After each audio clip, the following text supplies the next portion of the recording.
Today we're going to start a series on heifer development with Dr. Steve Boyles, so stay tuned, we'll be right back.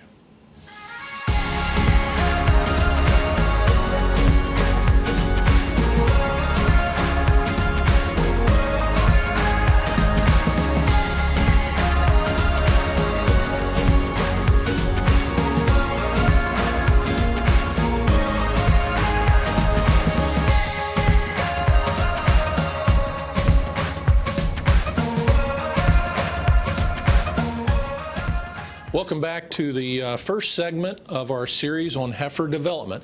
Dr. Steve Boyles is going to be talking about this series, and as we go, we're going to get some good information. So hang in there with us for many to come. So, Steve? Well, heifer development is a series of activities, and the place to start is, where do you want to go? So the goals of heifer development and herd performance evaluation, where are you? And then therefore that affects heifer development. Most beef producers replace about 10 to 20% of their mature cows each year with these heifers. For heifers to become profitable, you want them to become pregnant within the first 25 days of their first breeding season, give birth to a live calf with little difficulty, and raise first calf to an average weaning weight at least. We expect them to have heavier weaning weights with preceding calves. We want them to breed back in the first 45 days of the breeding season and continue to produce a calf every year for 6 to 9 years. Some reference points: top cattle producers are calving about 50 to 60% of their total cow herd by 21 days, 80 to 90% by 42 days, and 90 to 100% by 60 days. So a relatively short calving season, but that way you need a short breeding season. If the percentage calving early declines, what's going on? Is it inadequate nutrition? This year we have some forage quality issues that could be a cause. Another one, though, is the nutrition's not meeting the genetically higher milk production. Maybe you've been breeding for higher milk. Do you have the forage quality to meet those needs? So there's a couple things to at least to investigate. The average values for when calves are occurring in the calving season, these are some what we might expect. This is from several, if you can see over there, number of calves born. This is over several thousand cow herds. Early, you see the weaning weights. When you calve earlier, those weaning weights are heavier than, say, the calves in the fourth cycle. So I've heard one economist say, really, the upper 2/3 of a cow herd is actually paying for those other ones. So you want to shoot for early calving. There you see weight lost in pounds every cycle, that 21-day cycle that they breed later. So there's an impact there. Look at your herd and see where you're at as far as when they're calving. In evaluating a calving distribution, calculate the percentage of yearlings, first calf heifers, and mature cows weaning a calf. For example, let's look at those mature cows. If more than 4% of mature cows aren't really meeting their requirements, what is it? Is it nutrition? They're not being fed right? Is there a disease issue? Maybe the bull was less than fertile. If over 20% of the yearling heifers are open after a 45-day breeding season, did we grow them outright? And then if over 10% of yearling heifers are open after 60 days, we need to look at that heifer development, and certainly this is what this series is to evaluate. So these are some benchmarks. This data is out of North Dakota. It's over 45,000 head of cows. Calf production time, about 200 days. The weight per day of age is around 2.7 pounds a day. Birth weight, around 86. Average daily gain, over 2 pounds a day. And percent calving within 42 days. 86% of the heifers and 83% of those cows. So these are maybe benchmarks. Where is your herd at? And it just happens to be the replacement rate. I said 10 to 20% replacement rate, so that's on the average with these cows. What about reproduction? Your goal. is to have a calf crop of over 90%. You want over a 60-day pregnancy rate, your goal is over 95%. And the first 20 days pregnancy rate, 65%. So there you see some other things. Action. What if your calf crop is less than 85%? We need to evaluate things. Or if your 60-day pregnancy rate is less than 90%, correspondingly, what's going on? We're going to have to look at genetics, nutrition, that sort of thing. This is kind of the same. I'm just going to dwell on the goals, but the average cow age may be 5 to 6 years of age. If you, let's say, slide over to action, if the majority of your herd is over 7, that's not a crisis. It just means your cows are getting pretty old. Have a justification for that.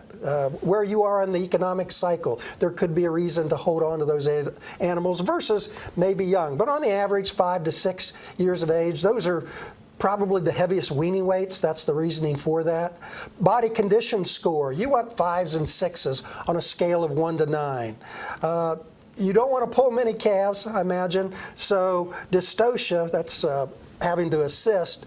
With adults, you probably want less than 5%. Heifers being younger, you're probably going to have to assist more of those animals, but you probably want it less than 15%. And then maybe working with your veterinarian, looking at if there's any situations as far as losing calves while the animal is pregnant. Cow death loss, you don't really want cows to die on your farm from an economic standpoint, so definitely less than 2%. The culling rate could be 15 to 20%, and there we're coming back into that replacement rate for heifers. Your decision as far as what culling rate you need to be, it could be working with your tax person. There's depreciation on cows. Where are you at in depreciation? That could be a decision from an economic standpoint. Where are we in the cattle cycle? Are we in high prices or low prices? That may impact your culling rate. Well, the environment will tell you a whole lot. If you're in a drought, you may have to accelerate your replacement rate or just cull. But you may need to respond to other indicators as far as animal performance. We probably, while the calf is on the cow, what do we hope for that calf to grow? Well, with steers, over, say, 2.5 is a goal. If it's less than 2, what's going on there? Is that pasture quality, therefore affecting milk production? Heifers, over 2 pounds a day while she's on with the dam. Otherwise, if it's less than that, what's the reason? Hopefully, our goal is 100% weaning. Nothing have a death loss. So yeah, 10%, we're losing 10% of calves after calving. We may need to look at a few things. Heifer development could be genetic origin. You have to ask yourself, how are you making decisions? Maybe you're part of an alliance, a group of producers, and you have to meet those expectations of the breeding, what bulls are going to be used, but all that comes into play. And then what's the cost of purchasing or developing heifers? There's 2 options, buying the heifers or developing yourself. Well, what's the economic effect of genetics on heifers? This is just one farm. Just one farm, so I don't want to say it's a scientific study. This was just where they compared straight black cattle versus black whiteface, a crossbred. In this data, there was a benefit from crossbreeding. Once again, maybe your straight lines are doing just fine. You don't need to do that. But crossbreeding is that hybrid vigor. You might investigate that at least if you're a commercial cow-calf producer. These are the production phases that we're going to cover in this series.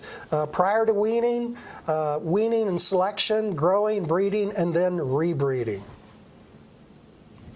Interesting topic, Steve.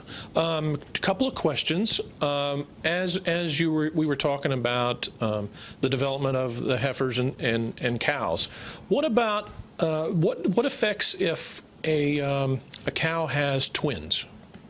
I know you said you want them to have a cow or a calf every year. Does some have twins, and is that on a regular basis, or are those usually accidental? There's some breed relationship to that. One that comes to mind is Simmental cattle. Okay. Straight bred Simmental, I'm going to expect them to have more twins than, say, Angus cattle. Yeah.